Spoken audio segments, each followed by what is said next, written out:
নিবাচক যুদ্ধবাজ Donald Trump নিবাচক যুদ্ধবাজ ডোনাল্ড ট্রাম্প নিবাচক ডোনাল্ড ট্রাম্পের যুদ্ধনীতির বিরুদ্ধে ডোনাল্ড ট্রাম্প যুদ্ধবাজ ডোনাল্ড ট্রাম্প নিবাচক যুদ্ধবাজ ডোনাল্ড ট্রাম্প নিবাচক জন্য আমাদের রাজ্যবাসী এগিয়ে আসবেন ঐক্যবদ্ধের অনুসারী।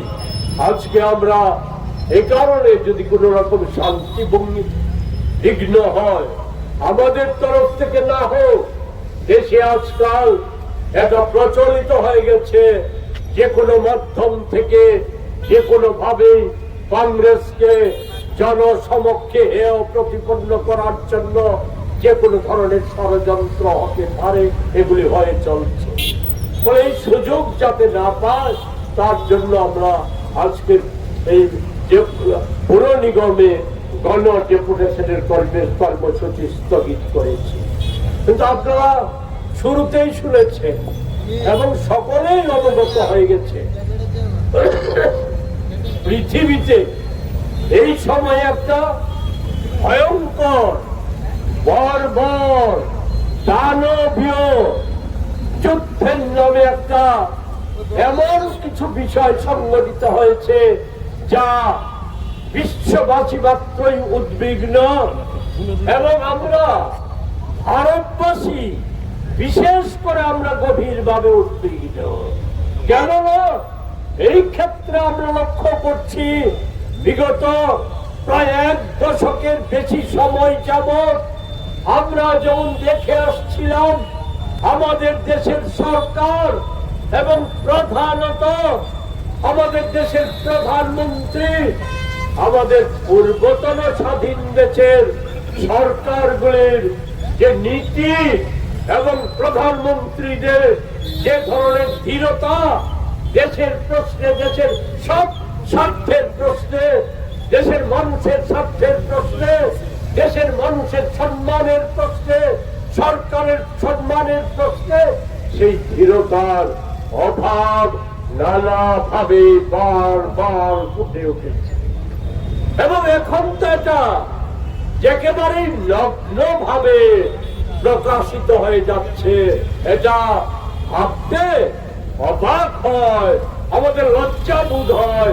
এটা একটা বৃহত্তর পৃথিবীর গণতান্ত্রিক দেশ যারা নানা ঐতিহ্যের অধিকারী, আমাদের বিদেশ নীতি, আমাদের জোট নিরপেক্ষ নীতি, আমাদের বাণিজ্য নীতি, এই শুধু আমাদের দেশকে সম্মানিত করে নিয়ে পৃথিবীর ভারসাম্য রক্ষায় এটা একটা গুরুত্বপূর্ণ ভূমিকা প্রতিপালন করে এসেছে। আজকে লজ্জা হয় আমরা কি সেই দেশে অবস্থান করছি? না, আমেরিকার কোন অধস্তন, ইসরায়েল মতো বর্বর নৃশংস কোন দেশের অধস্তন একটা দেশ হিসাবে আমরা আজকে পরিণত হয়েছি, এই সন্দেহ ক্রমশ বেশি বেশি করে পাচ্ছি। আমি সে প্রসঙ্গে অনেক বিষয়ই জানা, আমি সেগুলির বিশদে যেতে বলতে চাই যেগুলি যুদ্ধের গতি প্রকৃতি সব আপনারা জেনে গেছেন। কিন্তু এই ক্ষেত্রে আমাদের জাতীয় কংগ্রেস এবং প্রদেশ কংগ্রেস গতকালও আমরা আমাদের বক্তব্য সংবাদ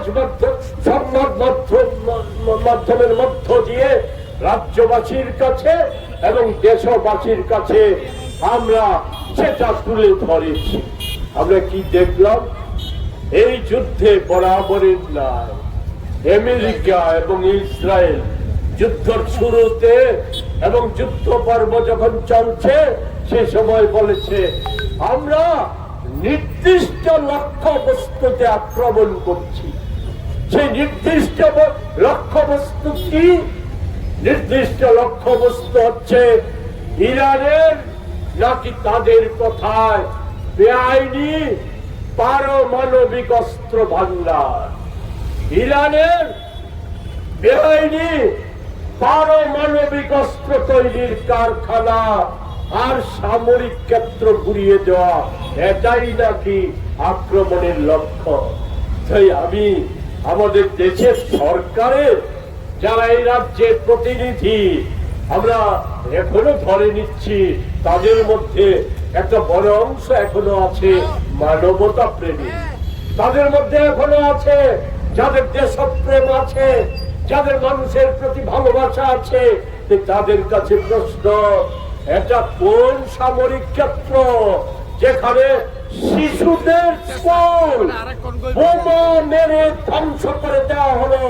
এখন পর্যন্ত 2.5 শতাধিক শিশুর মৃতদেহ খুঁজে বের করা গেছে, যাদের গড় বয়স হচ্ছে 5 থেকে 6 বছর। এরা কোন সামরিক ক্ষেত্রে ছিল? এই প্রশ্ন উঠাটা স্বাভাবিক, আমাদের কাছে স্বাভাবিক। আজকে এই ইরানে আক্রমণের ফলে আমেরিকা, ইসরায়েল, তাদের লক্ষ্যটা কি? লক্ষ্যটা হচ্ছে এই সময়ে, বিশেষ করে ট্রাম্প ক্ষমতাসীন হওয়ার পর থেকে এটা প্রবণতা বেড়েছে। আমি শুধু আমার বিষয়টা অন্যভাবে নেবেন না, আপনাদের স্মরণ করিয়ে দিচ্ছি যে আজকে প্রায় সকলেই আশঙ্কা করছে দেশটা, পৃথিবীটা কি আবার 3য় বিশ্বযুদ্ধের মুখোমুখি হয়ে যাচ্ছে না? অস্বাভাবিক নয় সেই প্রশ্নটা। ঘটবে কি ঘটবে না আমি ভবিষ্যৎবাণী জানি না, আমি এতটা বড় কূটনৈতিক বা রাজনীতিবিদ নয়, কিন্তু ইতিহাসের অভিজ্ঞতা আপনাদের স্মরণ করিয়ে দেই। আমেরিকার প্রেসিডেন্ট ছিলেন 2য় বিশ্বযুদ্ধ চলাকালীন সময়ে ট্রুম্যান।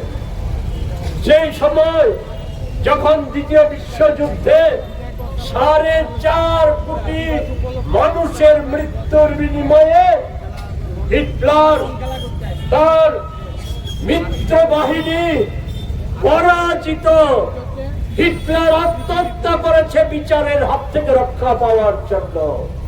আর ইতালি, জাপান যখন আত্মসমর্পণের প্রস্তুতি নিচ্ছে, সেই সময় ট্রুম্যানের নির্দেশে প্রথম ভারতে পারমাণবিক বিস্ফোরণ ঘটায় হিরোশিমা, নাগাসাকি শহরে। এতে সেনা কত নিহত হয়েছিল তা জানা না গেলে পরেও লক্ষ লক্ষ শিশু, আবাল বৃদ্ধ বনিতা ধ্বংস হয়ে গেছে। আজও সেখানে খুব স্বাভাবিক ভাবে শিশু জন্মগ্রহণ করতে পারে না। এর তেজস্ক্রিয়তা এতটাই ভয়াবহ, তাদেরকে করে করে খাচ্ছে। এমন যেই দেশের কারু